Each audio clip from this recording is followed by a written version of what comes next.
నమస్కారం. రైతు సోదరులకు మరియు డీలర్లకు, డిస్ట్రిబ్యూటర్లందరికీ నమస్కారం. ఈ సంవత్సరం మనము తులసి సీడ్స్‌లో మోటు అనే కొత్త రకాన్ని వరి వంగడాన్ని ఇవ్వడం జరిగింది. దొడ్డు రకంలో.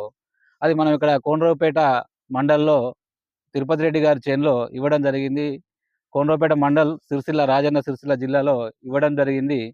ఆ మోటు అనే రకము అన్ని రకాల వాతావరణం తట్టుకొని, తెగుళ్ళకు గాని తట్టుకొని మరి ఏ రకంగా ఉన్నదనేది మనం ఇప్పుడు అన్నగారు తిరుపతి రెడ్డి అన్నగారి మాటల్లోనే ఇప్పుడు మనము విందాం. ఒకసారి అన్నగారు మీరు ఈ మోటు అనే రకం వేశారు గదా! ఏ రకంగా ఉంది? ఎట్లుందనేది మీ యొక్క సూచనలు మాకు చెప్పగలరు.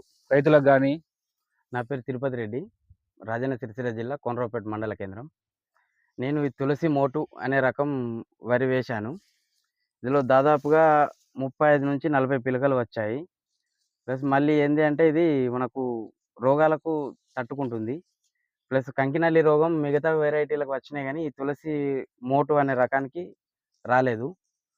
ఆహ్, పిలకలు గూడా బాగానే వచ్చాయి. మా అందాజు చూస్తే 32-35 క్వింటాల దిగుబడి వచ్చే సూచన కనిపిస్తుంది.